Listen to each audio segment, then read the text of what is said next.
KBLA.com website or on our free KBLA 1580 app. Unapologetically progressive.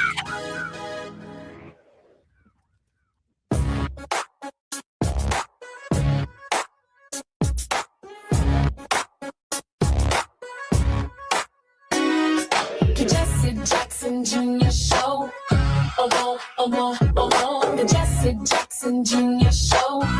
Oh, oh, oh, oh. The Jesse Jackson Jr. Show. Oh, oh, oh, oh. The Jesse Jackson Jr. Show.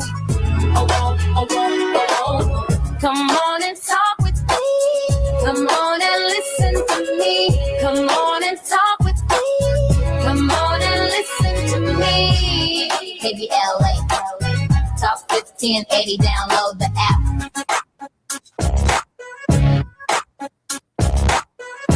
I'm Jesse Jackson Jr. Welcome forward to the Jesse Jackson Jr. Show on KBLA Talk 1580. It's Thought-Provoking Thursday on the Jesse Jackson Jr. Show. And as we roll toward the midterms, one question keeps surfacing every conversation, every poll, every town hall across the country. What matters most to the American people right now? Three things keep rising to the top: the cost of living, groceries, rent, gas, healthcare, everyday math of getting by. Families aren't asking the abstract questions about the economy. They're asking why the paycheck doesn't stretch the way it used to. Secondly, national security, not just wars abroad, but a growing sense of instability at home, from cyber threats to the fraying alliances America has relied upon for generations. Election integrity, whether people trust the machinery of democracy itself, the count, the process, the peaceful transfer of power that's supposed to be the bedrock of this republic. Cost of living, national security, election integrity, three threads, one fabric, the American mood heading into November. So let's get into it. Joining me now is Atiba. We are in conversation with Atiba on Thought-Provoking Thursdays, former Deputy Executive Director for the National Black Caucus of State Legislators. He's a strategic alliance consultant and president of Party Politics US. Atiba has great interests in these questions because he has begun a campaign across the country called Midterms Effing Matter, and they absolutely do. Atiba, welcome forward to the Jesse Jackson Jr. Show and to our conversation right here on Thought-Provoking Thursday. Jesse, it's great to be with you. Atiba, what are you hearing in terms of these three critical issues around the country? Price of food, how much it costs. I mean, I live here in Miami, Florida. There was a report that came out this week that in Miami is, for the first time, is more expensive to live here than it does in the city of New York. Healthcare costs, an issue that people were talking a lot about under President Biden, because he, and during his administration, was helping to relax some of the student loan debt. We're hearing about student loan debt, childcare, prescription drugs, and something else that came up legislatively with the big, beautiful bill, and that's healthcare costs. So, all these are things that are pulling and yanking at Americans' pockets. I'm wondering, Atiba, in this moment, whether or not the American people are ascribing that to individual elected officials, the problems that they're confronting at home, cost of living, affordability, or is it specifically tied to a political party one way or the other? Yeah, I think that one of the things that the president has done effectively is keeping the attention focused on what was already happening. But when I say this about the divisiveness of our politics, a few years ago, my father asked me, how would I describe politics?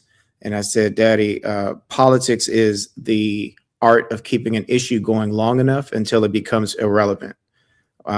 In some ways, I can look back and say, maybe I was wrong, because as we're going now, it just seems like it's relevant, but the politics continue to divide us in a way that we're not looking and seeing and identifying that the culprit is not necessarily the political parties. In some ways, the culprit is really about how we focus and get out of the identity politics of the moment and get out of the labeling part of it and really just say, I'm not going to vote for someone just because I like them. I'm going to vote because I'm going to do my part to find out where their positions are on the issues that most affect me. You know, what I find that's interesting is that first, in some of these conversations, we have to arrive at a similar definition and agreement in conversation, or inevitably conversations fall apart and we start arguing. I've always seen politics or the political system as the distribution system for the economic system. The political system is the distribution system for the economic system, because the political system gets to determine what a benefit is, whether it is a federal benefit or state benefit. In other words, the political system can give a tax break to a billionaire or to a millionaire or to someone far less deserving, but give welfare to someone who's working hard as hell, who needs SNAP benefits, who needs an economic opportunity, who needs security on the job. That's called welfare. But the fact of the matter is both of them are benefits that come from either the federal government or the state government. And so politics gets to call what it is. And so tax breaks sounds like an engine that drives the economy. On the other hand, working men and women, some of whom are making $40,000 a year, $50,000 a year, if they're lucky, $60,000 a year, they're being told that they're not working hard enough. All this question of definition and the question of affordability, is it your opinion that these issues are being blamed on Republicans, blamed on Democrats, or people are looking at individual candidates saying, hey, I'm only voting because Atiba's on the ballot and I know he's going to do something about it? Yeah, I mean, in 2008, we had an excitement around the country and people came out to vote in masses because there was excitement on the ticket with President Barack Obama. I continue, you ask me, what do I hear? I continue to hear people say to me, well, there's no one on the ticket that excites me. And that, I've had to learn how to temper my response to that, because it does truthfully upset me, disappoint me, that the only reason why you will vote is because you're excited about it. And so that's something too that I think in terms of our politics that people have tapped into. In terms of where and what this country and what this is all meaning, it feels as if when I'm hearing my very liberal, progressive, Democratic friends talk about what they can't stand this democratic socialist element within the party, my question to them is, so you don't agree that in the wealthiest country in the world that there should be no poor people? Atiba? Yes, sir. Cost of living, national security, election integrity, 3 threads, 1 fabric, the American mood heading into November. We're having a conversation with Atiba. More on KBLA Talk 1580 when we come forward.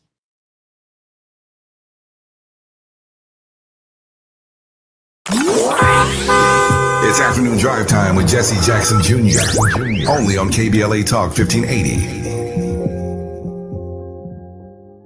Do you owe $10,000 or more to the IRS like Mark? I've been doing home remodeling for 30 plus years, but the economy crashed. I wound up losing my home, losing my job, and on top of that, owing the IRS a ton of money. I owed the IRS $114,000. It really, truly was the worst part of my life. Then Mark found tax relief advocates. On news radio, I heard about TRA, and I thought, what's the worst that could happen? So I picked up the phone and I called them. When it was all said and done, TRA settled my $114,000 debt for $100. And I'm telling you, I was ecstatic. Could not believe it. Would recommend TRA to anyone. If you owe 10 or even hundreds of thousands of dollars to the IRS, don't lose hope. Do what Mark did and call TRA for a consultation. But TRA did. They gave me a second chance, and I'm forever grateful. Visit TRA.com or call 800-575-8935. 800-575-8935. That's 800-575-8935. Woo-wee! Fridays just got better. What's up? I'm Amanda Seals, and this is your invitation to come and sit with me. Yes, get seated as I do my thing on KBLA Talk 1580. We're talking noon to 2 p.m., then back again 4 to 6 p.m. Same day, same station. Bring your opinions, because you know I'm going to have mine. Bring your questions, because you know I got answers. And bring yourself, because, baby, we want you to be authentic at all times. Fridays on KBLA Talk 1580. I'll be waiting. Join me. You know him, you trust him, and now the whole nation is taking notice. Talkers Magazine, the Bible of talk radio, has ranked Tavis Smiley number 14 on their prestigious Heavy 100 list. 100 voices, the most important in all of talk radio. Tavis has moved from number 45 to number 33 to number 16, and now he's in the top 15, right here on your station. His is one of the most trusted, credible, and reliable voices in broadcast media today. Straight, no chaser, always. Tavis brings you the conversations that matter, the newsmakers, the truth tellers, the voices that don't get heard anywhere else. Weekdays on this station. This is what it sounds like when your community has a seat at the table. Now back to more of Jesse Jackson Jr. on KBLA Talk 1580. The Jesse Jackson Jr. Show. The Jesse Jackson Jr. Show. The Jesse Jackson Jr. Show. The Jesse Jackson Jr. Show. King Polly, drop the beat. Come on and talk with me. Come on and listen to me. Come on and talk with me. Come on and listen to me. KBLA Talk 1580. I'm Jesse Jackson Jr. Welcome forward to the Jesse Jackson Jr. Show on KBLA Talk 1580. It's Thought-Provoking Thursday, and we are now in conversation with Atiba about the three issues that are most on the minds of voters at this hour as we head into the midterms. Cost of living, national security, election integrity, three threads, one fabric, the American mood heading into November. Atiba, welcome forward to the show. Good always to be with you, Jesse. Atiba, I guess I'm trying to find out whether or not we are saying that the issues of affordability, from the Strait of Hormuz to the way in which the President of the United States has been shepherding, if you will, or managing the economy, if these issues are ascribed to what it means to be a Republican, are the voters, from your perspective, going to hold Republicans accountable, or do they see the Democrats as being responsible for the affordability issues? They've been doing a lot of fight Donald Trump on corruption, fight Donald Trump on that, but whether or not an economic message on the question of affordability has risen from the party, other than the affordability message that has specifically been raised by the Democratic Socialists, whether it's the cost of living, which Mayor Mamdani brought to the forefront in a major way with his election, and now the strength that he's flexed with the election of members of Congress and a movement that is now spreading across the country, defeating Democratic incumbents. It seems that this message of affordability and who's going to do something about it rests more with Democratic Socialists who are running for office than it does with traditional Democrats.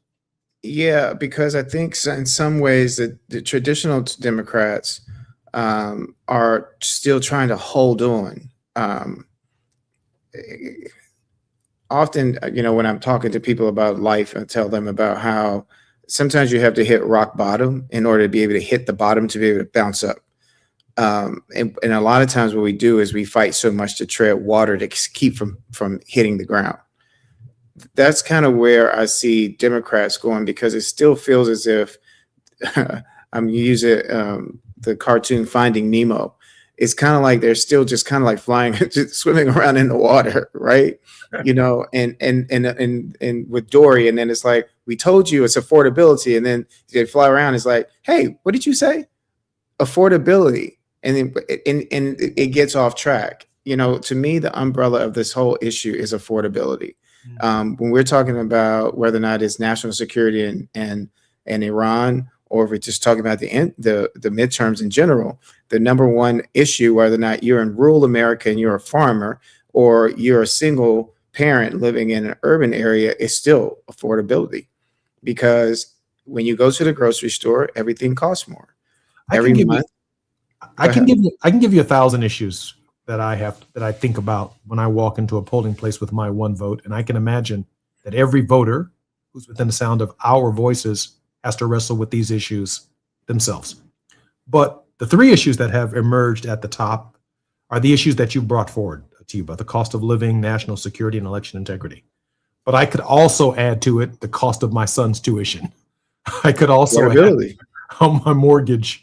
I could also add to Affordability. it the Strait of Hormuz. I could also add to it what's going on in the Gaza. I could also add to it, they're deporting Black and brown people out of the United States. They seem increasingly less welcome while we bring South Africans into the country. So I have one vote. Let's just say each of those issues is 1/1000th of an issue that's on my mind.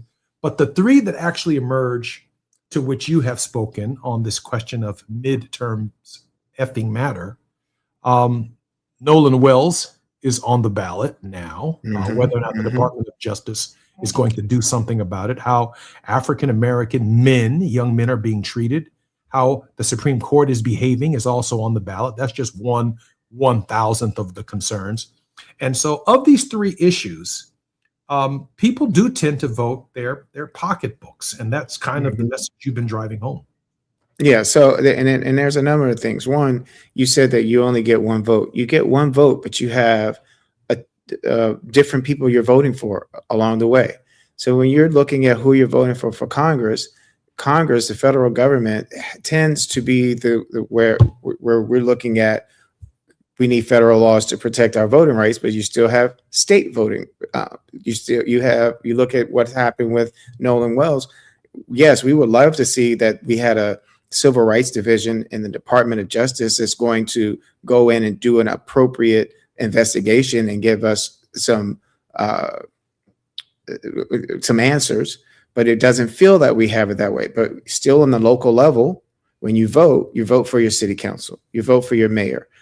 What is the power of the mayor? The mayor appoints your police chiefs. Your city council approves them. So, when we often talk about voter education, there's so many different elements and different pieces that we can look at in terms of how and where our vote goes. When we look at the federal government right now, I think, that's taken our attention off of the state elective seats. Last week on the show, I mentioned that there have been 30 seats that have been flipped across the country. And part of the reason why I wanted to give that sort of data is just that Democrats have won, that Republicans have not flipped any of these seats. Part of that is not to say, hey, vote for Democrat, vote Republican. Of course, I have my own personal choice. It is who among these candidates, who are you looking at when you're researching and talking about these candidates? And we do have that type of information and links so that people can do that on our midterms effing matter.com website. And there's also on vote.org, among others.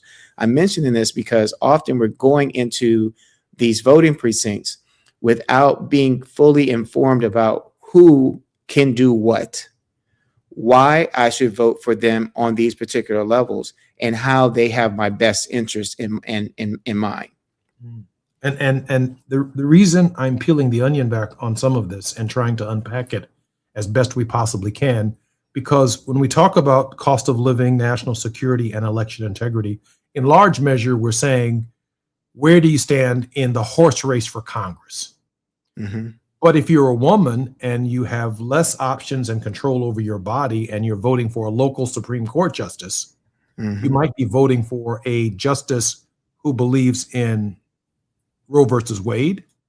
You might be voting for a conservative justice, depending upon where you fall on that political spectrum, for a conservative justice at the state Supreme Court level who believes in Dobbs. You might find someone who believes that the Voting Rights Act of 1965 should be kept in place and built upon and expanded with the John Lewis Act. But then you might be voting, on the other hand, of the same same line of thinking, for the SAVE Act, which is a regressive show your passport movement led by conservatives, both at the federal and state level. And so in a real sense, we're saying vote nationally to slow down Donald Trump, to have accountability in the Congress of the United States. But all the way from school board to the governor's races to the city council races, people are going to be making immensely local issues their top priority. Do you agree with that, Atiba? I agree. As Tip O'Neill used to say, all politics are local. And so, we send representatives to Congress with the hope that they're going to vote in our best interest. part of this too, in terms of voting, and hopefully we'll get a chance to talk about this after the midterms, is how do we stay engaged and make sure that the people we vote for do the things that they promised. But right now we've got to figure out how to get people into office to, and I'm not even going to say people, Jesse, let me take a step back. How are we going to get adults into office? Because right now it feels like there are a lot of children that are just spending a lot of time whining and telling us all these different things, but what are you actually doing? In the work that I do, one of the things that one of my clients' mentor often says is, you're only as good as your last win. And so the thing is that the question then becomes, how do we keep winning? When I look back at 2008, if someone asked me, where did we make a mistake? It was that we thought we had arrived. We did not realize that this playing politics is like being the king of the mountain, king of the hill. There's always going to be someone trying to push you off, and you've got to figure out how you're going to have your sentries, your guards, your people around you so you can stay on the hill. And so it means you have to keep winning. It means you have to keep giving wins to the American people and the American electorate. Otherwise, they will blow away like the wind. Atiba, you shared with me earlier that national security is a primary concern of the American people. How are they reading that, and how do they feel about that at this hour? So right now, people are reading it because every time. So let's go back. Okay. So first we saw not just gas prices, oil prices increase with the conflict that's going on in Iran. Not only did we see that it was actually started by another country, not the United States, that we inherited it, and that our oil fuel prices came down for regular gas, but not for premium or the middle grade, because it takes longer and more to produce and to transport that, et cetera, more additives that are in it. That's what we've been told. In the process, not just fuel prices went up, the price of food went up, because in order to transport food, it takes fuel prices and gas and trucks, et cetera, and planes. So all of these things, in terms of from a national security standpoint, we are a country that is embroiled in a conflict abroad with no exit strategy, which the government, the Defense Department is now asking Congress for an additional $80-90 billion. And at the same time, Americans are still saying, but you keep pulling this money out of my pocket. And you're saying that we're doing this because someone else is threatening someone else, but it doesn't, we don't see how this directly impacts our national security. Whereas on our streets, what are we seeing? A tourist got killed from Mexico. We've seen a man in Maine be killed, and I can't remember the other place, by ICE. And so, these things that are coming on, and we're talking about national security, we're also, I think, in that conversation, what people are seeing based on my conversations, Jesse, is that people are also seeing that all of these conflicts or whatever are still impacting us right here, with this idea that it's people from other countries that are impacting us. So then, depending on what side you're talking about, it's the immigrants, and or depending on what side you're talking about, it's our government that is affecting and promoting or doing these things to innocent people. I do think, and I would just piggyback on that in terms of my own anxiety about voting, that the growing national security threat is definitely abroad, but there's also a growing national security threat domestically, with the groups that are practicing under the guise of the First Amendment racial supremacy and racial oppression. They are deliberately trying to undermine the franchise, not only in Robinson versus Calais, but we could have really, really contentious activity taking place at polling places around this country. Who should speak to that? The federal government, the state, the locals, when it is increasingly an emerging national issue? I was at a barbecue this weekend, and the questions, even though I keep trying to stay out of them about what's going on politically, sometimes I just kind of want to chill out a little bit.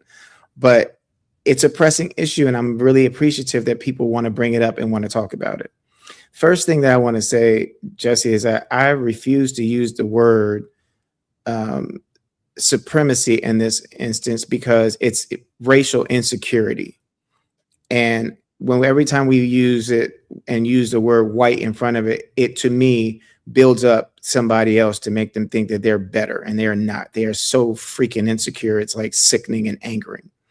Two is when I look back and I've talked about how the impact that the late Congressman John Lewis has had on my life and my emphasis on voting, it is that we are reliving, and I've said this and you've said this, we talked about this summer being hot. We are reliving history, historical things. I have relatives in 19, I want to say 29, I can't remember the exact year, who was lynched.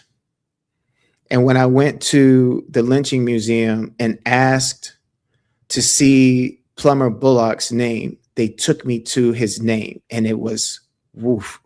So every time I'm hearing about these young men right now, Nolan Wells, etc., it accelerates my desire for us to get the best people that we can into office. There is a reason why there was a lynching bill that went through Congress. There's a reason why people like Ida B. Wells wrote about lynching. And I might be jumping a little bit, but the reason why I'm saying this is that we have gotten angry at times about what is being taken out of our books, and it's up to us to tell these stories. I'm Jesse Jackson Jr., listening to Jesse Jackson Jr. Show on KBLA Talk 1580. More with Atiba when we come forward.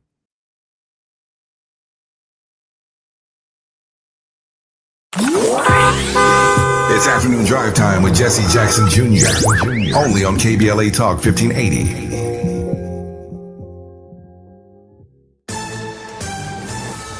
Esther Dillard with BIN News Now. New details are raising questions about how a Dallas high schooler died. An autopsy ruled Daniel Irving's April drowning at Lake Ray Hubbard an accident, but 2 teens who were with him face charges for tampering with evidence. His mother says that's exactly the problem. Why would you throw away his clothes and delete messages and not even call his mother? For now, the ruling stands as accidental. The Irving family says they're not done asking questions. The Department of Education is investigating 5 medical schools for allegedly promoting diversity in their admissions and accused of racial discrimination. And Golden State Warriors guard Stephen Curry is making history at the Naismith Basketball Hall of Fame. He'll become the first active NBA player to get his own exhibit when Beyond Arc opens on Friday. Get BIN News Now on demand 24/7 on the iHeartRadio app. July is Disability Pride Month, a time to celebrate identity, individuality, and inclusion. Pride means showing up as your full, authentic self without apology. Let's celebrate what makes every one of us unique. Easter Seals Disability Services honors Disability Pride Month. Learn more at socal.easterseals.com. This is the KBLA Sports Minute with Ray Richardson. The Dodgers are off today. They will spend part of their day off at the White House. Trump invited the Dodgers and team staff to the White House to celebrate their World Series championship last year. There are so many things wrong with the Dodgers accepting this invitation. First of all, Trump doesn't even like Los Angeles, and he proved it last year when he ordered ICE patrols to invade the city to round up suspected undocumented immigrants. Many of the immigrants taken off the street or out of their homes are Dodgers fans. The Dodgers have a very large fan base among Latino and Spanish-speaking residents in LA. Even if Dodgers owner Mark Walter is a friend of Trump, he should have told Trump, thanks, but we'll pass. How can Walter and his players justify visiting a man at the White House who disrespected their fans and their city? It is not a good look for the Dodgers to be there today. No debates, no speculation, just the info you need. That's your KBLA Sports Minute. I'm Ray Richardson on KBLA Talk 1580.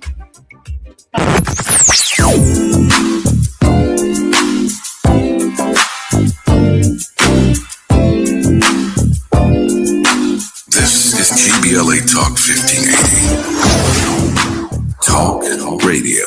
That's music to your ears. We're unapologetically progressive. KBLA Talk 1580.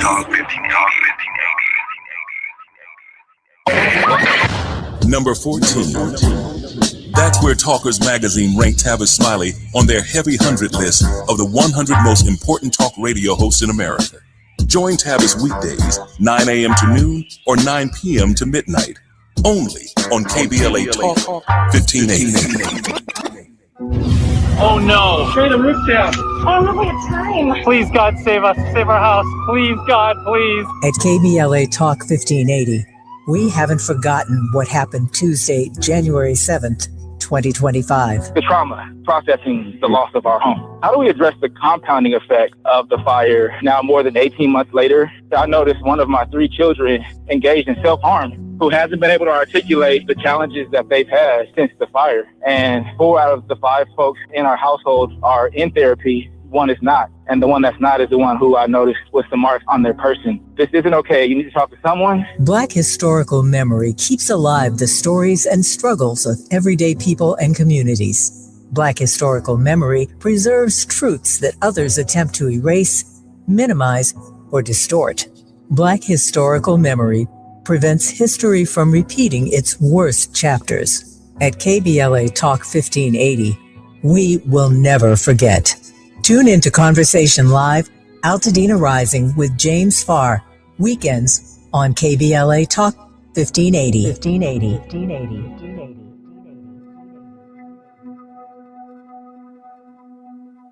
You've got to try the new TikTok diet. Just ask Chat. I just take blue-green algae. You just have to eat kale. Kale. I read you should put butter in your coffee. Or you could trust your gut. When it comes to your energy, digestion, and overall health, how do you know what's actually right for you? That's where Viome comes in. Viome is a simple, at-home gut health test that looks at your body's real-time biology using RNA to show what's going on inside you right now. Not trends, not guesses, your biology. With your results, Viome gives you clear, personalized, actionable guidance. Which foods help you, which ones don't, and which supplements your body actually can benefit from. All based on the world's largest gut health databases and thousands of clinical research studies. Many people who use Viome report better digestion, more energy, and an improved mood within months. So stop guessing. Start knowing. And maybe still eat the kale? Maybe. Learn more at viome.com/know. V as in Victor, IOME.com/KNOW. And use coupon code VIOME50 to save $50 off your purchase. And eat everything blue. No, thank you.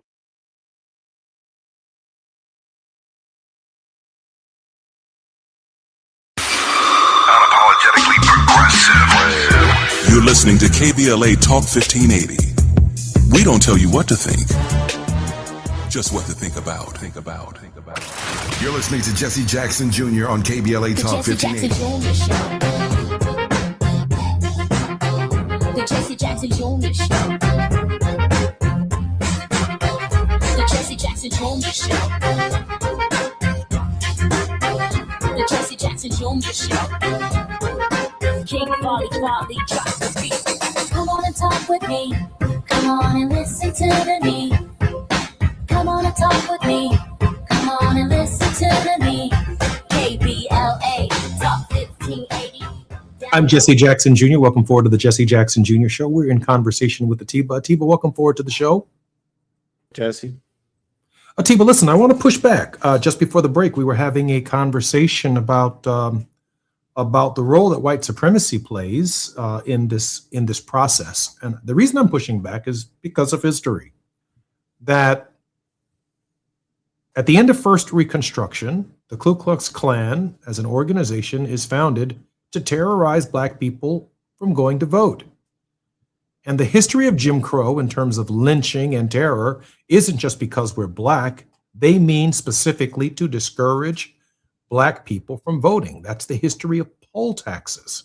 That's the history of at-large elections.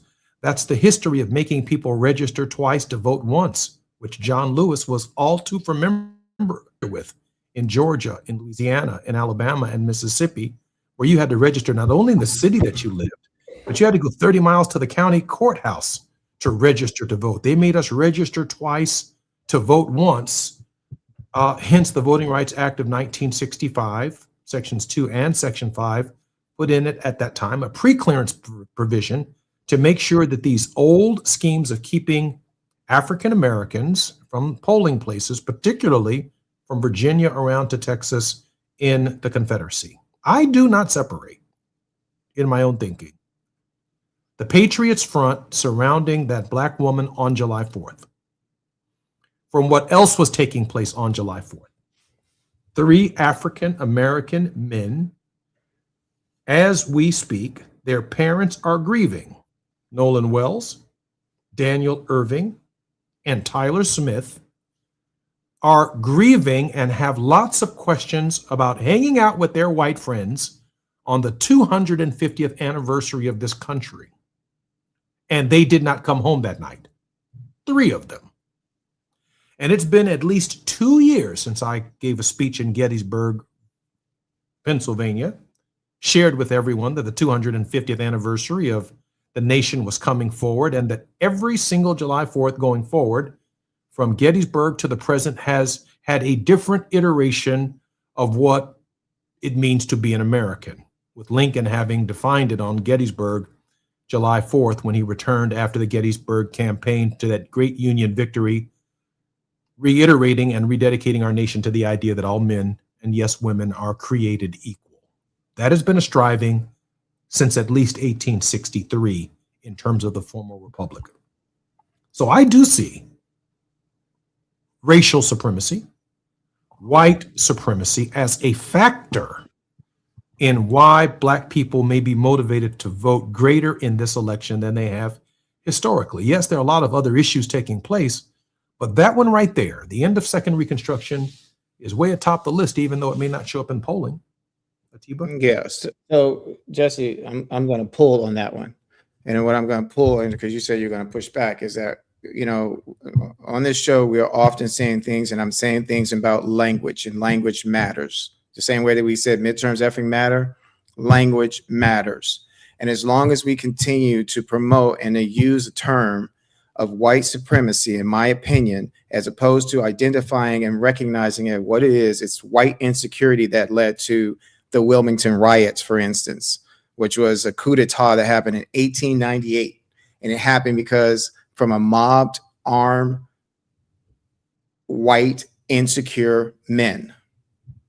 Because I don't believe that they have any supremacy over me, because my intellect, my mind will not allow me to believe. That's what So what I'm telling you, what they think. They think that they are superior to us.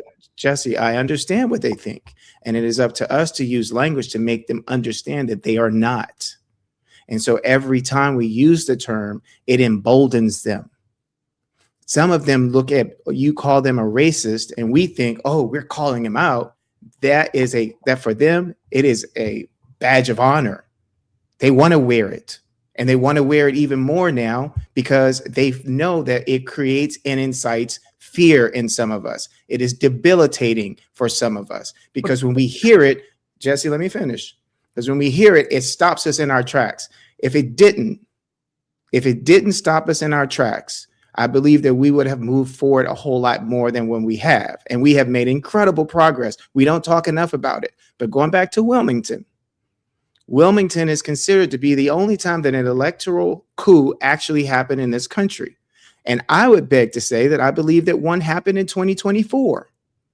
But we've gotten so caught up in terms of talking about MAGA as being this white organization of people that is promoted by white supremacists, as opposed to talking about what happened in 2008 that led us to being able to elect the first American of African descent to be the president of the United States, because we're so caught up and stuck in the need to use language, as opposed to maybe we need to change our playbook because they understand how to use and how to beat us. They don't have any problem calling me or you a nigga. I'm okay. No. Hold on a minute. But we still call ourselves. But we still have. Atiba, I let you talk on that. Let me get my point out. They have not backed off of how they feel about us. They don't care how articulate we are or how clear we are. This is about all of you smart Negroes getting advantages in our system that they can't take advantage of. That's why they're flipping the EEOC. That's why they're bringing it into Second Reconstruction. Exactly, Jesse. Jesse. What we're doing here is we're catering, like Lyndon Johnson said, to the lowest common denominator. And I get it. They need to be educated. I ran for Congress 9 times. 9 successful elections. I've never had to run for Congress running against racist supremacy. Those weren't on the ballot in my district or in my races for Congress. I've never had to use the term when I spoke 4 times to the nation at the Democratic National Convention when I had that opportunity. I mean, I know when it's right and when it's wrong. I mean, I can see, and I'm crystal clear on that. But the blatant way in which our people, however sophisticated it is now, where they may not be wearing a robe, that is a hood, but are wearing a black robe, I think we have to call it what it is. And that's Obery Hendricks' point of view. That's Al Sharpton's point of view. That's Ben Crump's point of view. That certainly is my point of view. I believe it would be the position of Reverend Jackson. The mean-spiritedness with which they are approaching what has historically been a civil discourse can't be described in any other way other than what it is. And people of goodwill, white folks who think like you and me, people of goodwill, rather than you and I calling out what it is, they need to call out what it is. And they need to tell the truth about that behavior. That's where I am. And I'm not disagreeing that we don't need them to call it out. What I am saying is if you continue to do the same thing over and over again because you're expecting and you're just waiting, it's kind of like we're just crying, like, please, Massa, please, please, please call this out. There is a reason why when our Olympians went onto a stage and held their fist up and said Black Power, when they held it up and what we saw, they were ostracized because there are those white insecure people that are afraid of us recognizing the power of who we are. It is the reason why, an organization like the Nation of Islam under Elijah Muhammad was successful in pulling people out of the gutter, of cleaning people out. Even the government recognized the nation and said, we need to look at this. They are the only ones who seem to be able to clean their own people up. We keep being so fixated on using and getting somebody to do what we want, as opposed to recognizing, I think our role is to lead the whole masses. That's what 2008 was about.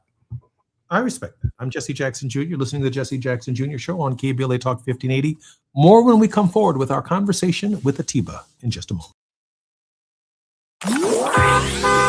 It's afternoon drive time with Jesse Jackson Jr. Only on KBLA Talk 1580. You deserve a treat, a $10 bill credit treat. If you get an LADWP paper bill but go online to pay it, stop! Break up with your mailbox. It's time to go paperless. With paperless billing, bill reminders come straight to your inbox. You can access 7 years of past bills in your online account, and you don't have to deal with paper clutter piling up. It's a win for you, your time, and the environment. $10 bill credit for new LADWP paperless billing signups. LADWP.com/paperless. Listen up, KBLA delegation. We have something you need to hear. Right now, you may qualify for low-cost home internet. And we're not talking about a catch. This is real.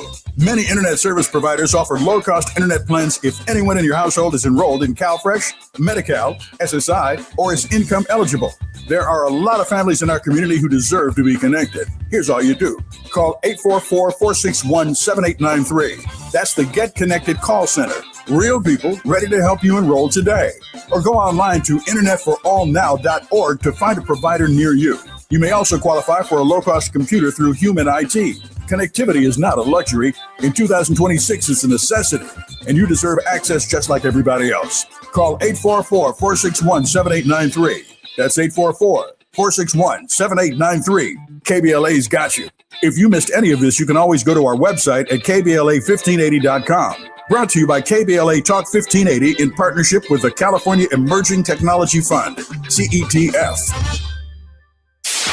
KBLA Talk 1580. We've got a lot to talk about. KBLA Talk 1580, connecting you with services and solutions. The Michael's Daughter Foundation is dedicated to inspiring youth and resilience through storytelling, arts, filmmaking, and enrichment programs for youth and families in under-resourced communities and system-impacted individuals. The Michael's Daughter Foundation is a 501c3 nonprofit providing free and low-cost arts programs to youth and families from under-resourced communities, both system-impacted youth and those affected by the incarceration of a loved one. 1 in 43 children in America have a parent incarcerated. 70% of those children are expected to end up in prison. Through filmmaking, animation, theater, and writing, they help young people express themselves, build confidence, and imagine new possibilities. Beyond the arts, they offer financial literacy workshops, emergency support, and scholarships. Because thriving takes more than talent, it takes access. To learn more about the impact of Michael Daughters Foundation and how you can be a part of the movement, please visit their website,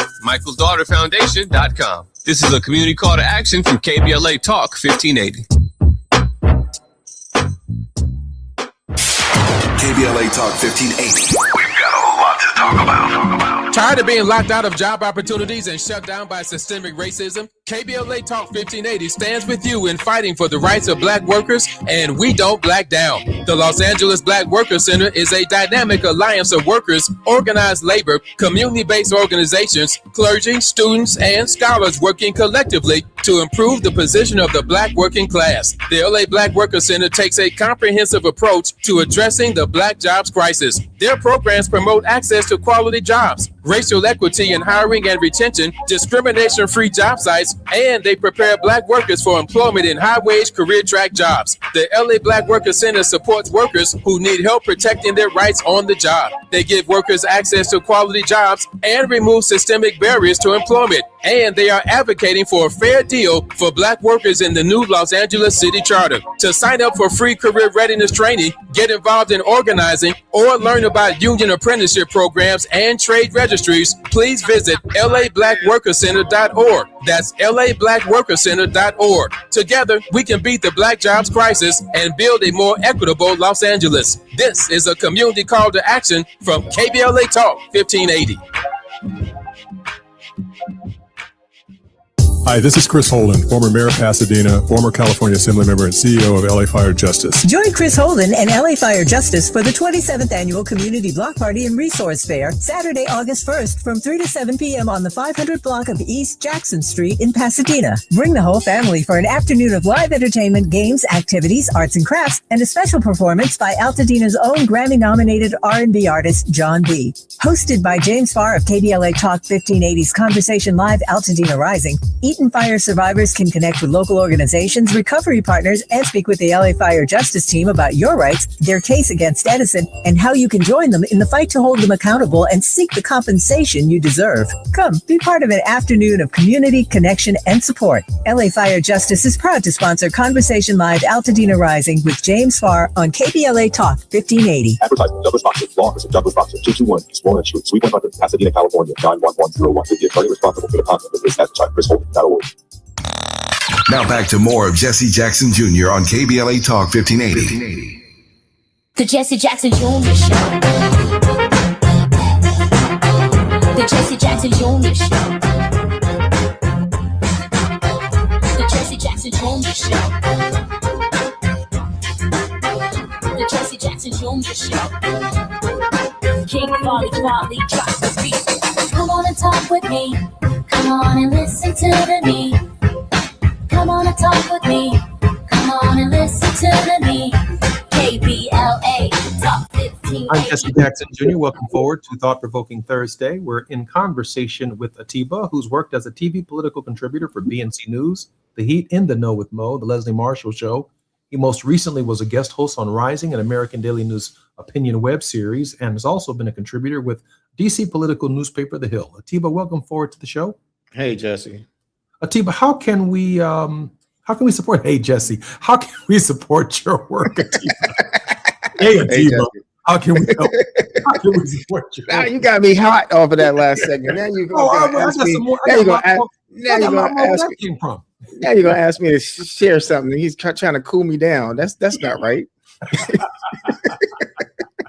That's some street stuff right there. I know that move. I know that move. How can we support you, man?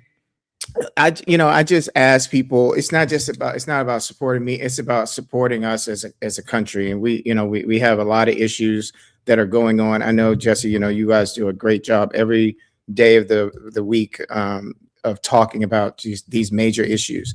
What we like to do is ask you to go to midtermseffingmatter.com. You can check your registration. You can register to vote. There are links there that you can go and find out who's on your ballot, where to go to vote, and most importantly, research and find out the candidates that you want to vote for.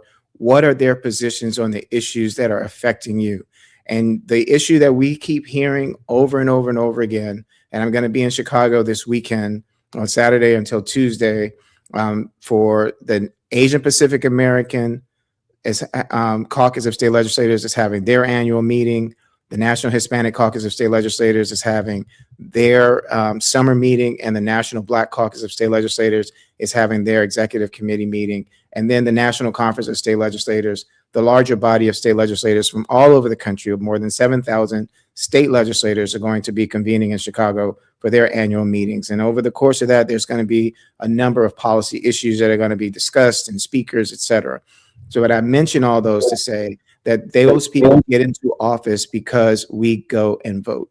And if you're upset and you're disappointed about the things in the direction that the country is going, please vote, make a plan, find out when your primary is. Right here in Miami, our primary is August 18th. But in your states, find out, have your primaries already passed? Are they coming up? Who's going to be on your ballot? And mark November the 3rd on your calendar. Find out, can you mail in your ballot? Find out where your polling place is. Find out who is on your ballot, and make sure to know who to vote for from the top to the bottom of your tickets. Vote, vote, vote. I have one more question, or maybe it's just a point that I want to make before we get to Atiba's word of hope, but he can certainly respond, because I'm not going to back up off of my point of view, and I've never asked anyone to back up off of where they are. So my remarks, my thoughts are wholly my own, not those of KBLA and not those of Atiba, but they are certainly mine and mine own. But I don't care what anybody says. I think CQ Brown is more qualified than Pete Hegseth. That's where I am on that now. CQ Brown, the 4-star African-American general that Pete Hegseth fired, that Negro's been shining his shoes for 60 years, spit shining. His spine is so straight, he knows how to salute. He knows the Star-Spangled Banner. He knows America the Beautiful. He knows all of the songs. His suits are perfectly tailored. His stars are perfectly aligned on his shoulders, his ribbons, his medals. CQ Brown. That Negro right there has earned the right to be called a patriotic American. Fought in wars, led conflicts, along with all of the black generals, male and female, that Pete Hegseth fired or did not promote, whose performance I saw and we saw before Senate committee just yesterday was so abhorrent and so unacceptable, including the questions that he refused to answer from the United States Senate. How he deserves to be where he is, and CQ Brown doesn't deserve to have been where he was, is shameful from my perspective. And he'd been practicing, CQ Brown, everybody knows someone in their family who served in them. He'd been practicing being a good military man for about 6, maybe 7 decades. That's who CQ Brown is. So in this moment, we all feel some kind of way about what it means to be us. And I'm not holding back my language on him anymore, because I don't think we should. I have a nervous breakdown trying to find the right language to convince him he's wrong. Dude, I need you to come to terms with who you are. I need you to get better, because they really don't want to hear my articulation and correct pronunciation of anything. It starts from a place that they didn't get what I got. Therefore, they perceive me to be entitled, not hardworking. And that's a problem. With that said, my commentary is wholly my own. Brother Atiba, we get together every Monday. Looking forward to your next Monday. But in this moment, take your time. Your word of hope. Thursday, but thank you. But if you want me to come on Monday, I'll come. But if you lost track of the days of the week, you got a little dementia over there. Thank you. Yeah, it's catching up to me, bro. It's catching up to me, bro. You know, first off, I just want to say to everyone out there, if you can, hug your mama. You know, and I say this because there are so many different assaults that are going on right now with this whole idea of from these white insecure men that are promoting this idea of, you know, that of machismo. And I'm saying it because as much as I'm not a big Stephen A. Smith fan, I watch him because, you know, they talk great stuff and I like sports. But, you know, he makes $20 million a year at ESPN. Several people were fired. Right now, they're talking about that Pat McAfee may make $60 to $65 million a year. And there have been several other ESPN folks, among them, that one that I really, really like, can't think of his name right offhand, but who is a former NFL player who was let go. I'm saying all these things, and how does it relate to voting? Yes, there is an assault, and there always has been assault on us in this country. And I believe that I'm going back and looking at historical things, and I'm saying hug your mom because I'm thinking of 2018. I'm thinking about what women did in that election, and that what we can do in this election is remember our mothers, because they are the ones that keep our lifeline going. And in terms of our role as men, it is to stabilize this thing and to recognize that we have power. But we don't have power if we keep giving it to someone else with this idea that they have some type of supremacy, some type of hold on our intellects, because they can hold us down physically. They did it in slavery, but they cannot hold us down mentally. And it's up to us to finally break the shackles of slavery that is in our minds and recognize that this is all about their insecurity, because they know, wait for it, that we are better than them. I'm Jesse Jackson Jr. It's Thought Provoking Thursdays, and we are in conversation with Atiba. When we come forward, we'll be in the World House with Johnny Mack. Thank you, Atiba. Look forward to seeing you next Thursday. I'm Jesse Jackson Jr. More on KBLA Talk 1580 when we come forward. KBLA 1580 Santa Monica. I'm Esther Dillard with BIN News Now. New details are raising questions about how a Dallas high schooler died. An autopsy ruled Daniel Irving's April drowning at Lake Ray Hubbard an accident, but two teens who were with him face charges for tampering with evidence. His mother says that's exactly the problem. Why would you throw away his clothes and delete messages and not even call his mother? For now, the ruling stands as accidental. The Irving family says they're not done asking questions. The Department of Education is investigating 5 medical schools for allegedly promoting diversity in their admissions and accused of racial discrimination. And Golden State Warriors guard Stephen Curry is making history at the Naismith Basketball Hall of Fame. He'll become the first active NBA player to get his own exhibit when Beyond Arc opens on Friday. Get BIN News Now on demand 24/7 on the iHeartRadio app. July is Disability Pride Month, a time to celebrate identity, individuality, and inclusion. Pride means showing up as your full, authentic self without apology. Let's celebrate what makes every one of us unique. Easter Seals Disability Services honors Disability Pride Month. Learn more at socal.easterseals.com. This is the KBLA Sports Minute with Ray Richardson. The Dodgers are off today. They will spend part of their day off at the White House. Trump invited the Dodgers and team staff to the White House to celebrate their World Series championship last year. There are so many things wrong with the Dodgers accepting this invitation. First of all, Trump doesn't even like Los Angeles, and he proved it last year when he ordered ICE patrols to invade the city to round up suspected undocumented immigrants. Many of the immigrants taken off the street or out of their homes are Dodgers fans. The Dodgers have a very large fan base among Latino and Spanish-speaking residents in LA. Even if Dodgers owner Mark Walter is a friend of Trump, he should have told Trump, thanks, but we'll pass. How can Walter and his players justify visiting a man at the White House who disrespected their fans and their city? It is not a good look for the Dodgers to be there today. No debates, no speculation, just the info you need. That's your KBLA Sports Minute. I'm Ray Richardson on KBLA Talk 1580. Let me put my hard hat on, go back outside, and see if these procrastination Crenshaw construction crews have shown up yet. I'm saving space for grace. But if these trucks don't show up soon, well, you already know. Destination Crenshaw, your time is up. With a KBLA Talk 1580 editorial, I'm Tavis Smiley. KBLA Talk 1580 and Bethesda Temple Church invite residents, churches, businesses, and community leaders along the Crenshaw corridor to join a vitally important community conversation Thursday, July 30th, 6:30 p.m. at Bethesda Temple Church, 4909 Crenshaw Boulevard. For years now, this community has been living with unkept promises and the devastating effects of the unfinished Destination Crenshaw construction project, leaving residents, businesses, and churches to deal with myriad problems, including the loss of parking, restricted access, traffic congestion, and a lack of emergency vehicle access when it matters most.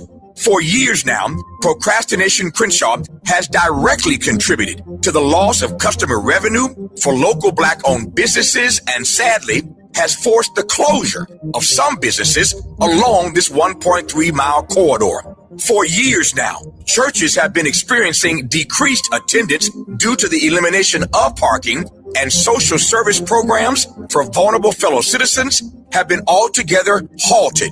For years now, residents have watched their quality of life erode, and nothing has been done about it. If they think they can get away with treating Black folk like second-class citizens, they better think again. You better think about what you're trying to do to me. This town hall meeting is a reckoning, a public witness, an opportunity for impacted community members to share their experiences for the public record as we prepare to hold those responsible accountable for this enduring nightmare. So please join us Thursday, July 30th, 6:30 p.m. at Bethesda Temple Church, 4909 Crenshaw Boulevard. This town hall meeting is free and open to the public, but registration is required at KBLA1580.com. With a KBLA Talk 1580 editorial, I'm Tavis Smiley, and as always, we welcome your feedback.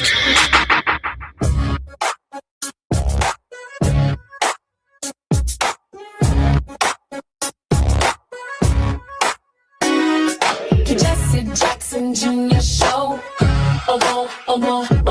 The Jesse Jackson Jr. Show. The Jesse Jackson Jr. Show. The Jesse Jackson Jr. Show. Come on and talk with me. Come on and listen to me.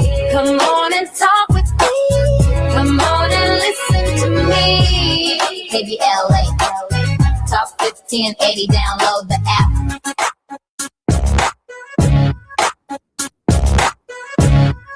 I'm Jesse Jackson Jr. Welcome forward to the Jesse Jackson Jr. Show on Thought Provoking Thursdays. We're in the World House with Johnny Mack, but I'd like to begin the first segment with a brief editorial of my own. Part 1, Temptation of Retribution. There's an old warning, older than this republic, that the fire built to consume an enemy has a way of consuming the one who lit it. It's a warning America has needed before and needs it again now. The danger is not that the nation lacks the will to fight for its constitution. The danger is in that fighting, it becomes the very thing that we set out to defeat. Quick to retribution, slow to restoration, and in that imbalance, unrecognizable to itself. No American understood this danger more clearly or paid a higher price for resisting it than Abraham Lincoln. By the winter of 1865, Lincoln had earned the right to punish. The Confederacy had lost and cost the Union more than 600,000 lives. He had every political justification to demand vengeance. Instead, in his second inaugural address, he called the nation towards something almost unbearable in its generosity. With malice toward none, with charity for all. He did not say the Confederacy had been right. He said the war itself was a judgment upon the whole nation, North and South together, for the sin of slavery, and that no side could claim the clean hands required to play the judge over the other. There is a case, and a serious one, that Lincoln's path of reconciliation carried a cost that still shadows this country. Reconstruction collapsed within a decade. The absence of a reckoning, real land, real accountability, real consequences for the Confederate leadership left space for the lost-cause mythology to take root, and that mythology has never fully released its grip on the South or on the nation's memory itself. It is not unreasonable to argue that reconciliation without justice simply postponed the argument the war was supposed to settle, and that postponement is still being paid for today in statues and school curricula and the slow bleed of voting rights. But the opposite temptation carries its own danger, and it is one closer at hand in this moment. Reinhold Niebuhr spent a career warning that the righteous are never so dangerous as when they are certain of their righteousness. He called it the irony of history that nations and movements, convinced of their moral superiority over an enemy, often reproduce in new form the very sins they condemn. The self-declared instrument of justice becomes, without noticing the transformation, an instrument of cruelty. There is not an argument for moral equivalence between the Union and the Confederacy, or between any just cause and its opposite. It's a warning about what happens inside the people who carry a just cause when retribution becomes the entire strategy. Martin Luther King Jr. named the mechanism plainly: hate corrodes the personality of the hater more thoroughly than it ever wounded the hated. That was his sentiment. It was hard-tested judgment. King watched men and women who began in righteous anger become, over years of grievance, indistinguishable in method and spirit from the segregationists they opposed. He built the discipline of nonviolence, not as a tactic of weakness, but as a spiritual protection, a way of fighting injustice without letting injustice remake the fighter in its own image. Karl Barth and Martin Niemöller understood this from the inside of the darkest possible test. In the Confessing Church's resistance to Nazi Germany, Barth insisted that the church's authority to resist tyranny came only from its submission to a higher word than the state's, not from the political calculation, not from tribal loyalty, but from theological conviction that could not be negotiated. Niemöller, who had once supported the regime he later resisted and who spent years in concentration camps for that resistance, left behind the confession that has outlived him, that silence in the face of persecution of others is finally the persecution of one's self, because it is the slow surrender of the soul that allows all persecution to continue. His warning was aimed at much of the same complicity as the cruel, because some complicity itself is a form of what one has been fighting against. America stands now at exactly this crossing.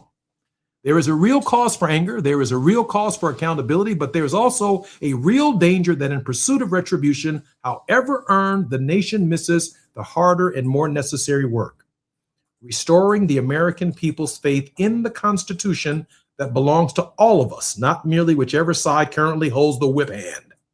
Lincoln's error, if it was an error, was entrusting reconciliation to do the work that justice alone can do. The opposite error, now gathering force, is trusting retribution to do the work that only restoration can do. Neither path is safe and walked alone, which has required some harder, the inward discipline to pursue justice without becoming the injustice that it opposes. That discipline, that spiritual discipline, is the subject of part 2. I'm Jesse Jackson Jr. You're listening to the Jesse Jackson Jr. Show. When we come forward, we'll be talking about spiritual discipline with Johnny Mack right here on the World House with Johnny Mack on Jesse Jackson Jr., KBLA Talk 1580. It's afternoon drive time with Jesse Jackson Jr. Only on KBLA Talk 1580. Let's do this. We're heading into one of the most important election seasons in a generation. And with so much on the line, your healthcare, your economy, your neighborhood, you deserve more than sound bites.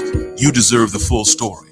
KBLA Talk 1580 is your trusted voice for political coverage, commentary, and conversation. From local races to national headlines, we bring you the insight and perspective you need to make sense of it all and make your voice heard. Between now and November, a lot will happen. A lot will change. But one thing won't. KBLA Talk 1580 will be right here, keeping you informed, keeping you engaged, and keeping it real. KBLA Talk 1580, the place for politics.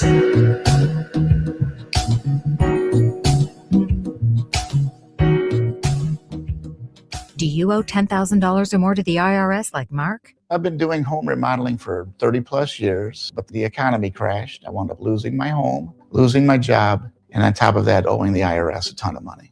I owed the IRS $114,000. It really, truly was the worst part of my life. Then Mark found tax relief advocates. On news radio, I heard about TRA, and I thought, what's the worst that could happen? So I picked up the phone and I called them. When it was all said and done, TRA settled my $114,000 debt for $100, and I'm telling you, I was ecstatic. Could not believe it. Would recommend TRA to anyone. If you owe 10 or even hundreds of thousands of dollars to the IRS, don't lose hope. Do what Mark did and call TRA for a consultation. But TRA did. They gave me a second chance, and I'm forever grateful. Visit TRA.com or call 800-575-8935. 800-575-8935. That's 800-575-8935. You ready? Drop it. 2 shows, 1 Friday. All Amanda Seals. What's up, y'all? Catch me here on KBLA Talk 1580. First from noon to 2 p.m. And if you miss me, I'm back 4 to 6 p.m. See, this is where the conversation gets real. Ooh, and it gets good. So don't miss it. Fridays only on KBLA Talk 1580. Now back to more of Jesse Jackson Jr. on KBLA Talk 1580. The Jesse Jackson Jr. Show. The Jesse Jackson Jr. Show. The Jesse Jackson Jr. Show. The Jesse Jackson Jr. Show. King Folly, drop the beat. Come on and talk with me. Come on and listen to the me. Come on and talk with me. Come on and listen to the me. KBLA Talk 1580. Download that. I'm Jesse Jackson Jr. Welcome forward to the Jesse Jackson Jr. We're now in the World House with Dr. Johnny Mack, social entrepreneur, scholar practitioner with expertise in areas of peace, conflict, and social change movements. He's traveled everywhere, the Americas, Africa, Asia, Europe, and the Middle East, working in the fields of peace, development, conflict, nonviolent social change. His seminal work, After Confrontation, Then What?, challenges the putative logic of nonviolent social change theory and practice. Dr. Mack's thinking and advice is sought after by leaders all over the country and around the world. His research includes extensive study of Martin Luther King Jr.'s logic of nonviolence and the U.S. civil rights movement. Dr. Mack, welcome forward to the Jesse Jackson Jr. Show and to the World House with Johnny Mack. How are you, Doc? I'm doing well, Jesse. Thank you. Thank you. Thank you very much for being here. Dr. Mack, I'm struggling today with this idea that Dr. King saw nonviolence not just as a tactic, but as a vaccine, as a way to inoculate ourselves from becoming what we were fighting against. And he had witnessed and experienced men and women in the struggle who in the fight became bitter unto themselves, seeking retribution, unlike, let's say, Lincoln after Gettysburg. He recognized that going forward with new race relations in the South, and I make that distinction, that Negroes in the South are different than Negroes in the North, and maybe we don't make that distinction enough because the oppression in the South was from a sheriff who lived right next door, and from a lawyer who was the judge and the lawyer and the constable, all living right there in the same neighborhood. We knew exactly who the Klan were. Why? They were nasty in the grocery store when we went to get our eggs. They're nasty people when we tried to buy our milk. They were the ones that told us we didn't have a right to sit in these seats. And we knew exactly who they were when they rode up on their horses and in their sheets. Even though they wore their sheets, we knew them to be our neighbors. And at the end of the day, we still had to live with these people who were discouraging us and keeping us from voting. We knew exactly who they were. And that's different in the South than if you were a Negro who grew up in the North. With that said, Dr. Mack, there's always this possibility that we can become exactly what we are fighting against at the spiritual level. Dr. Mack, Dr. King must have given that considerable thought. Yes, of course. Dr. King, a man of faith first, held that faith dearly and believed in the very basic principles of human dignity and worth, because for King, we were all created equal, created in the image of God. And that in and of itself provided what our Constitution might call inalienable rights. So human dignity and liberty were fundamental values of King's logic of nonviolence, Jesse, I think. And so he held dear his faith, his belief in the arc of justice, or the arc of the universe that bends toward justice. And in many respects, he believed, I think, that that arc is the will of God and the inevitability. At the same time, though, Jesse, we have to recognize that King was as pragmatic as he was faithful,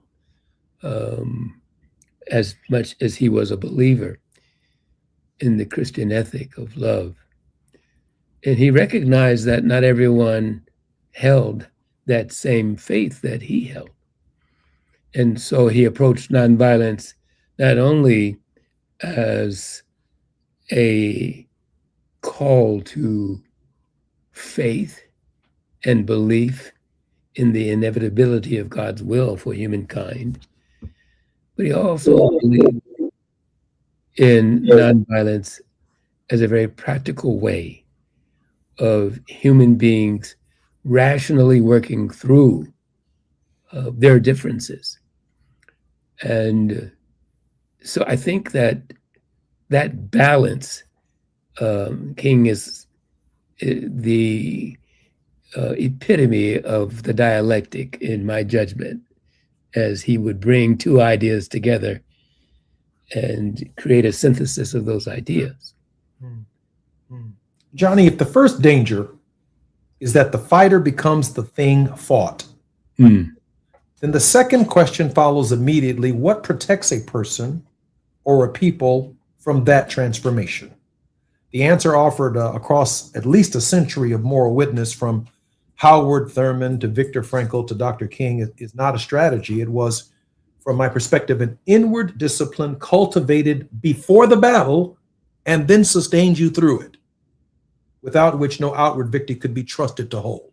Howard Thurman called this the inward journey, and he insisted that it was not a retreat from the struggle, but preparation for the struggle, as in a necessary component of disciplining your spirit in the battle. So at the end of the battle, you're not calling me a name, and I'm not calling you one. And I remember in this article that I read some time ago in Harper's, where James Baldwin talked about the dangerous road in front of Dr. King. Dr. King was in this great struggle, and the followers of Dr. King and his church at that time, I think in Montgomery, were asking the question about the practical applications of nonviolent philosophy. And Dr. King espoused the point that at the end of the day, Mr. Charlie was still our friend, that we wanted to get along with Mr. Charlie. We weren't trying to extinguish Mr. Charlie, but Mr. Charlie had been cold and recalcitrant and unwilling to move forward on the idea of our equality. So he posits this kind of humorous narrative where he says to Mr. Charlie, asked him the question, Martin, what do you think about Negroes fighting for their freedom? And what do you think about them fighting for justice? Dr. King responded, I think it's a worthy fight, Mr. Charlie. How do you feel about it? Mr. Charlie said he felt some kind of way about the Negro fighting for his justice, because his Negroes down here in Alabama wasn't a problem. He's concerned about them northern Negroes.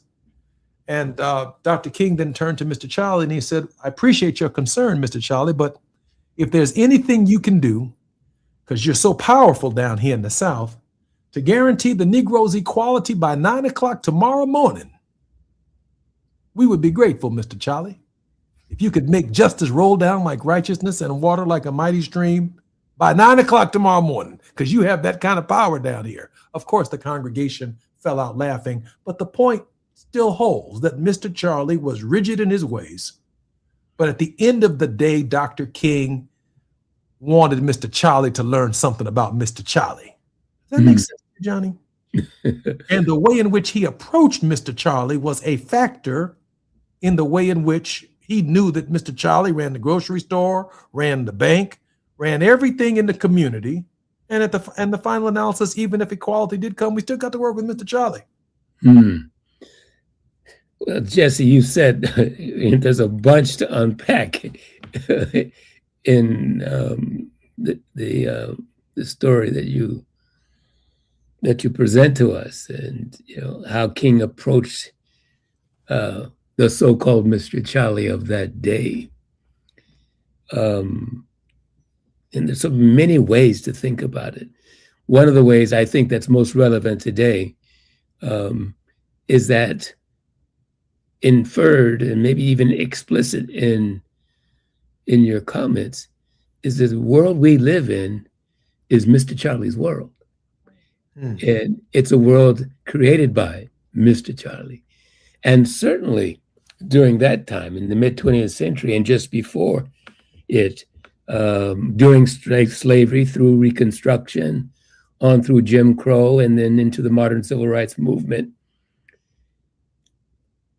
the world created by Mr. Charlie was challenged. And King understood that. King wanted Mr. Charlie to understand that this very world that he controlled, he had an opportunity to change if he would. Yes, the so-called Negro had his work to do, but Mr. Charlie and his family, his friends, his community had work to do as well, Jesse. He didn't let Mr. Charlie, you're saying Dr. King did not let Mr. Charlie off the hook. Oh, absolutely not. So the transformation wasn't around Mr. Charlie. It included Mr. Charlie. Absolutely, absolutely. And not only did it include Mr. Charlie, but King was really after what Mr. Charlie had created. That is, the world as they knew it then. And I would argue, Jesse, the world as we know it today. That is, while it does require a reconciliation, a restoration, it also requires a certain reconstruction. And Mr. Charlie had to then and must now participate in a reconstruction of the social order itself, of the world as we know it. And King was arguing that Mr. Charlie had to understand that, yeah, Mr. Charlie, you can make whatever change you want tomorrow morning if you have the will, if you have the heart, if you have the mind, if you have the commitment. It's not just up to the Negro. You have your part to play. I'm a bit baffled in this era because we've gone from Jim Crow to Jim Crow Esquire. Mr. Charlie is a very, very sophisticated modern American. He's college educated. He may not be wearing a white robe, but he's wearing a black judicial robe. He may find himself on the Supreme Court, Federal Court of Appeals, or state courts of appeals. And key provisions of the Constitution of the United States mean nothing to Jim Crow Esquire. He is fighting. He is fighting the 14th Amendment to the Constitution. He is strengthening states' rights over voting over the idea of a federally protected right that is consistent across all states. Mr. Charlie today supports the SAVE Act. Yes. Johnny? Yes. Fighting Mr. Charlie today is different than fighting it in 1956. In many respects, it is. It is indeed. Mr. Charlie appears a bit different today. He manifests a bit different today than he did in the mid 20th century, for sure. But Jesse, I think we have to be careful about metaphors here, and what we understand should be the change we seek. How we effect, how we realize that change. If we're expecting the heart of Mr. Charlie to change, we might be waiting an awfully long time for that heart to move. And so while I understand, the conversation that we're having today and your desire to discuss what Charlie's role is, let's keep in mind that King is not relying on Charlie to have a change of heart. He understands that the very structures of society have to change. And he also understands, Jesse, that we can't rely on Charlie to change those structures in society. That we ourselves and those people of faith, people of conscience, joining hand in hand, have to work diligently, indefatigably, to change the social order. We do that through voting. We do that through direct action and marching and so many other ways and means. So we all have a part to play. Dr. King said something to the effect that while I may not be able to change Mr. Charlie's heart, I can change the law. And if the law will reflect Mr. Charlie's inability to lynch me, he said, I feel pretty good about that. As long as the law restrains Mr. Charlie, I may not have to rely entirely on his heart in terms of a personal transformation, but the very structure under which Mr. Charlie operates, clandestine, in the dark, insider deals, operating the economy and keeping folk without benefits in such a way that it was worthy of looking at larger measures, a stronger federal government that had the power to reach into a state like Alabama and Mississippi or Louisiana or Tennessee or Arkansas, to reach into a state and help young children get to school so they could have an equal high quality education. I'm Jesse Jackson Jr. We're in the World House with Dr. Johnny Mack. More when we come forward right here at KBLA Talk 1580. It's afternoon drive time with Jesse Jackson Jr. Only on KBLA Talk 1580.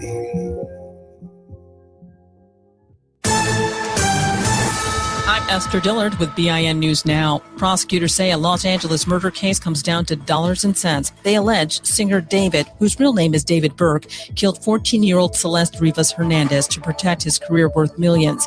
Patrick Steinfeld is the attorney representing the victim's family members. That was a bit of a jaw drop for the family. The Black singer's money manager testified Burke earned at least $10 million between 2023 and 2025. New Jersey just banned a grocery pricing tactic that most shoppers don't know exists. Governor Mikey Sherrill signed a law stopping delivery platforms from using your data to set a custom price. She says it comes as families pay $310 a year more at the grocery store. And Tyler Perry Studios is teaming up with Synapse Virtual Production to transform its Atlanta soundstage by year's end. Get BIN News Now on demand 24/7 on the iHeartRadio app. July is Disability Pride Month, a time to celebrate identity, individuality, and inclusion. Pride means showing up as your full, authentic self without apology. Let's celebrate what makes every one of us unique. Easter Seals Disability Services honors Disability Pride Month. Learn more at socal.easterseals.com. This is the KBLA Sports Minute with Ray Richardson.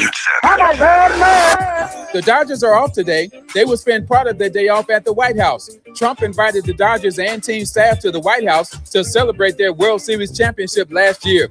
There are so many things wrong with the Dodgers accepting this invitation. First of all, Trump doesn't even like Los Angeles, and he proved it last year when he ordered ICE patrols to invade the city to round up suspected undocumented immigrants. Many of the immigrants taken off the street or out of their homes are Dodgers fans. The Dodgers have a very large fan base among Latino and Spanish-speaking residents in LA. Even if Dodgers owner Mark Walter is a friend of Trump, he should have told Trump, thanks, but we'll pass. How can Walter and his players justify visiting a man at the White House who disrespected their fans and their city? It is not a good look for the Dodgers to be there today. No debates, no speculation, just the info you need. That's your KBLA Sports Minute. I'm Ray Richardson on KBLA Talk 1580.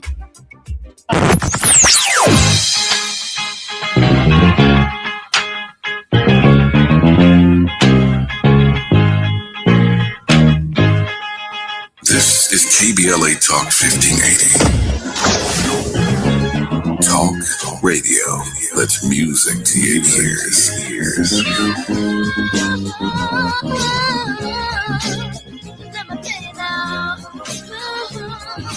We're unapologetically progressive. KBLA Talk 1580. We've got a lot to talk about. I'm Reverend Gerald, the life coach. Is someone you love struggling with addiction and mental illness? Is improving your family's health important? Want to leave a legacy that your family can grow? Are you ready to enhance your perception of life experiences? Then wake up weekends at 7 a.m. with Urban Family Focus and get the wisdom, opportunity, resources, and motivation to live your best life. Join the conversation on Urban Family Focus Saturday and Sunday at 7 a.m. Unapologetically progressive. KBLA Talk 1580. We've got your black. Oh no. Straight the roof down. Oh no, we have time. Please, God, save us. Save our house. Please, God, please. At KBLA Talk 1580, we haven't forgotten what happened Tuesday, January 7th, 2025. The trauma, processing the loss of our home. How do we address the compounding effect of the fire now more than 18 months later? I noticed one of my 3 children engaged in self-harm who hasn't been able to articulate the challenges that they've had since the fire. And 4 out of the 5 folks in our household are in therapy. 1 is not. And the one that's not is the one who I noticed with some marks on their person. This isn't okay. You need to talk to someone. Black historical memory keeps alive the stories and struggles of everyday people and communities. Black historical memory preserves truths that others attempt to erase, minimize, or distort. Black historical memory prevents history from repeating its worst chapters. At KBLA Talk 1580, we will never forget. Tune into Conversation Live, Altadena Rising with James Farr, weekends on KBLA Talk 1580. 1580.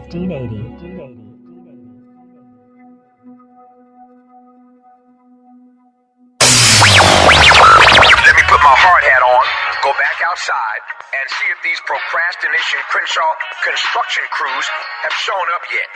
I'm saving space for grace, but if these trucks don't show up soon, well, you already know. Destination Crenshaw, your time is up. With a KBLA Talk 1580 editorial, I'm Tavis Smiley. KBLA Talk 1580 and Bethesda Temple Church invite residents, churches, businesses, and community leaders along the Crenshaw corridor to join a vitally important community conversation Thursday, July 30th, 6:30 p.m. at Bethesda Temple Church, 4909 Crenshaw Boulevard.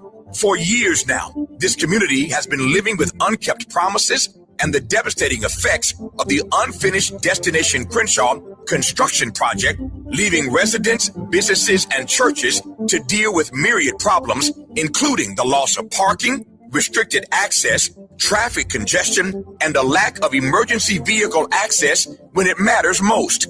For years now, Procrastination Crenshaw has directly contributed to the loss of customer revenue for local Black-owned businesses and, sadly, has forced the closure of some businesses along this 1.3-mile corridor.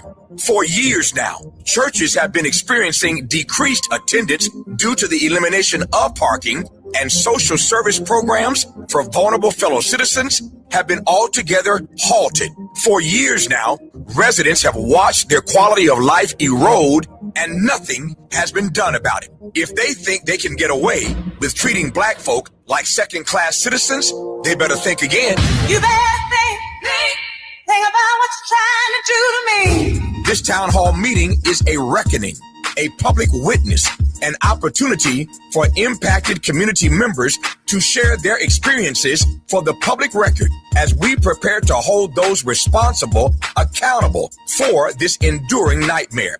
So please join us Thursday, July 30th, 6:30 p.m. at Bethesda Temple Church, 4909 Crenshaw Boulevard. This town hall meeting is free and open to the public, but registration is required at KBLA1580.com.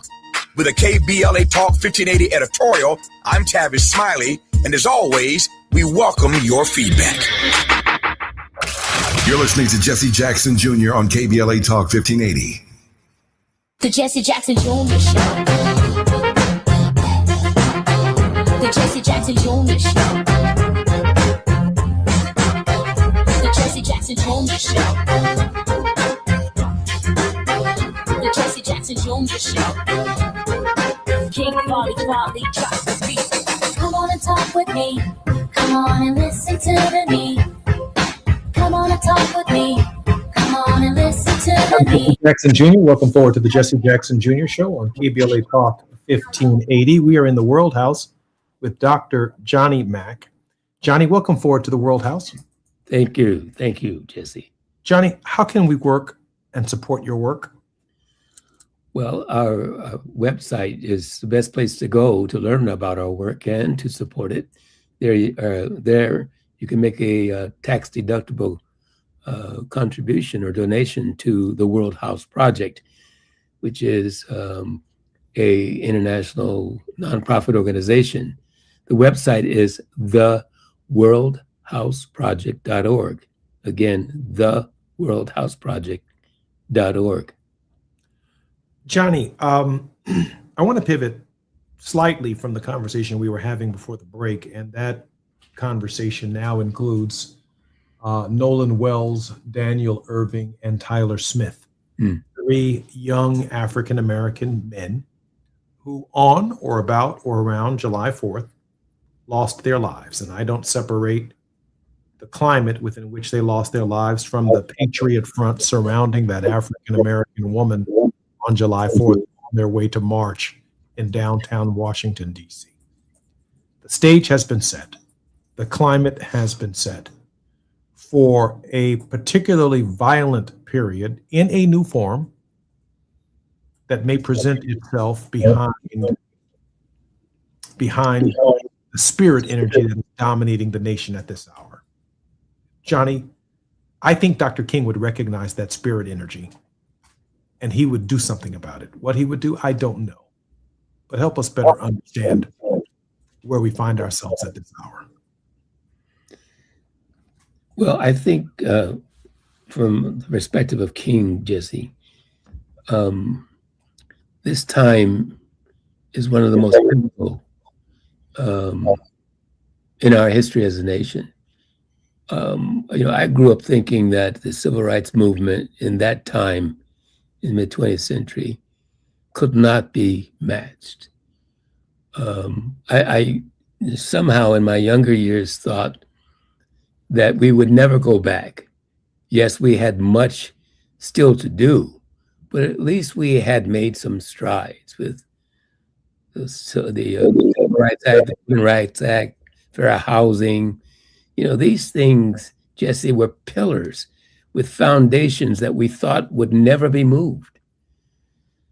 But toward the middle of the second half of the 20th century, those foundations began to think as they were attacked. And I think, Jesse, that now, as we close the first quarter and enter into the second quarter of the 21st century, the very foundation so fundamental to the reconstruction of a nation that must live up to the true meaning of its creed, as King called it during his famous speech in 1963. Those very foundations have crumbled almost to the point of not even being recognized. And so my point, Jesse, is I thought things would never be as bad as a much younger person than I am today as they were in the mid-20th century. So where we are today, I think rivals where we were then. And so then to your question, what would King do?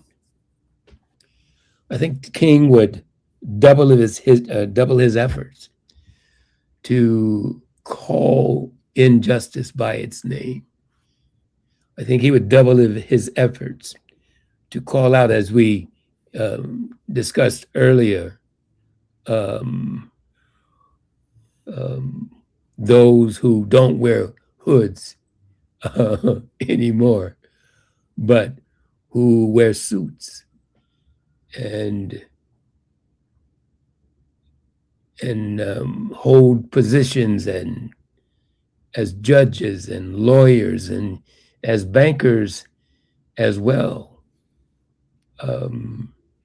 who live by a creed that suggests that, as I mentioned before, the order we have socially, structurally, is the order that will remain. And King would double his efforts finally to call the nation to reordering the social order, the social structure, and to put in place those systems, those policies, those processes, and those institutions that are durable and sustainable for change, because we can't rely on the hearts and minds of individuals. Johnny, I agree. I agree, and I don't know a person who could articulate it more than where Dr. King would be. Of course, we don't know for sure exactly where he would be, but if there was a person who could lay out that articulation, I think you just did. But let me be candid. I think that midterms are about stopping Donald Trump. And I'm under no illusion that that's what Democrats going to Washington, D.C. intend to do. I don't think this election is about passing the John Lewis Voting Rights Act. I don't think this election is about third Reconstruction. I don't think this election is about racial justice and fairness for all Americans. I don't think if legislation made it out of the House of Representatives into the Senate and made it to Donald Trump's desk that he's going to guarantee health care for all between now and 2028. I don't believe that we're going to be able to, without the president's signature, unless we have some significant number of congressmen and a significant number of United States senators, reestablish and restore the Department of Education consistent with Brown versus the Board of Education. I don't think that's going to happen between now and 2028. What I anticipate is an extremely frustrating period when, after we so-called stop Donald Trump, the issues that you just articulated and that Dr. King, I believe, would be standing for, will not be advanced by the election and by the political order, because in large measure, one, Dr. King is not here to articulate it and galvanize the national media space necessary to articulate a broad vision. I've not heard that vision from any of the other candidates other than from you on this radio show here at KBLA. At the same time, Johnny, I am not suggesting that we do not vote. Man, we need to stop Donald Trump. I get that. But at the same time, we need to be able to walk and chew bubblegum at the same time. I'm Jesse Jackson Jr. We're in the World House with Johnny Mack. More on KBLA Talk 1580 when we come forward. While you're stuck in traffic, we can at least bring you up to speed on the news of the day. You're listening to Jesse Jackson Jr. only on KBLA Talk 1580.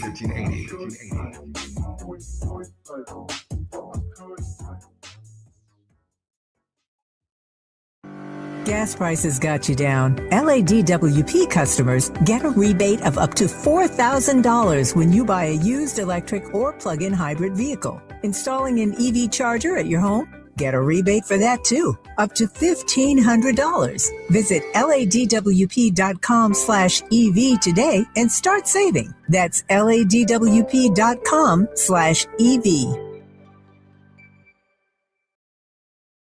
Roger and Tracy saved over $18,400. Cynthia was recovering from a family tragedy and saved over $10,300. If you are drowning in debt, then call Debt Blue. Debt Blue is a professional debt negotiation firm with over 20 years of experience helping people pay back a fraction of what they owe. Learn how to cut your debt up to half or maybe more. Be debt-free in 24 to 48 months, even with bad credit. With an A+ rating from the BBB, you can rest easy knowing Debt Blue is going to deliver guaranteed debt reduction. Debt Blue offers a success guarantee. You pay nothing unless your debt is reduced or completely resolved. That's right. You save money or it's free. Call now for significant debt relief and a free consultation. 800-200-8879. That's 800-200-8879. You don't have to declare bankruptcy.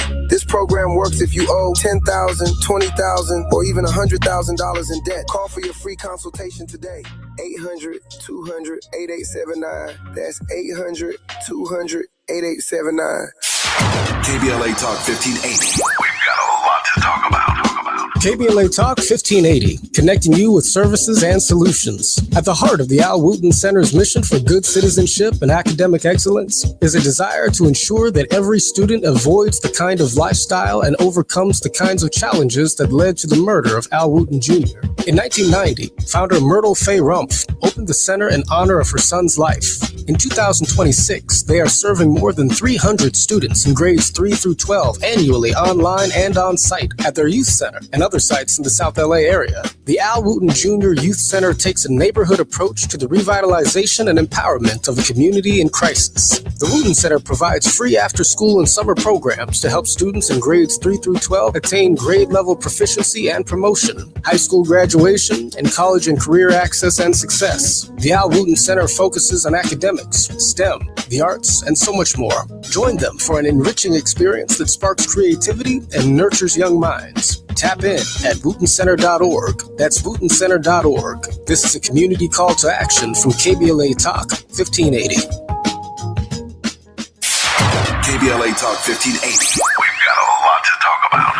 KBLA Talk 1580, connecting you with services and solutions. Created with a share of the 1984 Olympic Games surplus, LA 84 began operations in 1985 as a grant-making and educational foundation. Today, the LA 84 Foundation supports hundreds of nonprofit youth sports organizations throughout Southern California annually, trains coaches, commissions research, convenes conferences, and maintains the world's premier Olympic and sports library collection. They are transforming lives and communities through the power of youth sports. To find out about youth sports programs for yourself or your child, and to get information about the grants and support they offer to schools and nonprofits, or if you want to make a donation, please visit la84.org. That's la84.org. Or you can call them at 323-730-4600. This is a community call to action from KBLA Talk 1580. If you have unfiled taxes or are in debt to the IRS, this is important news. Did you know the IRS has programs specifically designed to help people struggling with tax debt? Powerful tax assistance programs that can save you thousands if you qualify. No one knows these programs better than the experts at Optima Tax Relief, America's most trusted tax resolution firm. A-rated by the Better Business Bureau, their award-winning tax attorneys and licensed professionals have resolved over $3 billion of tax debt for their clients. One call to Optima can start the process, helping to put an end to your worries about wage garnishment, asset seizure, and other aggressive IRS actions. Find the best options to solve your tax problems. Call the experts at Optima Tax Relief today for a free consultation. Call 800-919-9077. 800-919-9077. 800-919-9077. Optima Tax Relief. Some restrictions apply. For complete details, please visit OptimaTaxRelief.com. Now back to more of Jesse Jackson Jr. on KBLA Talk 1580. The Jesse Jackson Jr. Show. The Jesse Jackson Jr. Show. The Jesse Jackson Jr. Show. The Jesse Jackson Jr. Show. King Quality drops the beat. Come on and talk with me. Come on and listen to the need. Come on and talk with me. Come on and listen to the need.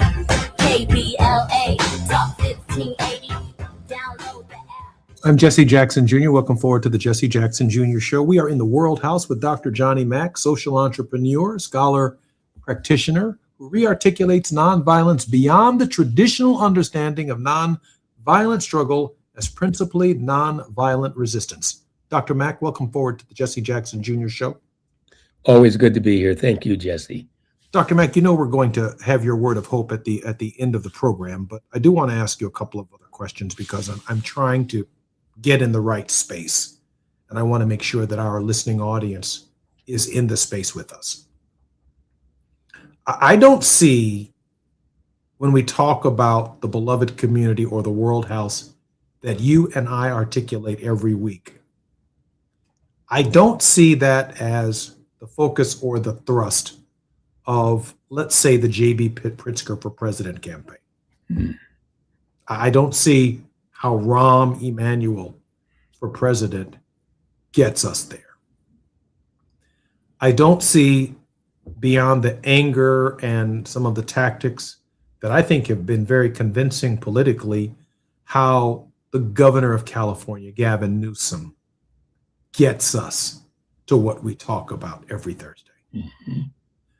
I don't see it from or understand how Pete Buttigieg gets us there. And I'm not saying that they can't. I'm not saying that they too can't go through the kind of transformation that I believe in the fire Lincoln went through, where literally, like Johnson, he may have started one way, but by the end of his presidency, to save the Union, there is not only a political transformation, but there is this inward malice towards none personal transformation that the present fighters, if you will, the fighters that Democrats are demanding, we want someone to fight for us. We're not hearing from the Democratic Party. We want the antithesis of what Trump is, and we want it now, which means we've had to give up something in our own souls and in our own spirits that Dr. King himself and Howard Thurman himself and Martin Niemöller and Viktor Frankl themselves provided for us a path to inoculate ourselves from becoming them and from becoming that which we are fighting. Mm-hmm. Help me in the face, Dr. Mack. Jesse, it's a difficult conversation, but we have to have difficult conversations. We have to face realities. We only have about 4 minutes to answer your question, and it's such an important question, and it's a conversation that we should have with your listeners and continue. Jesse, there have been 6 Republican presidents since the assassination of Martin Luther King Jr.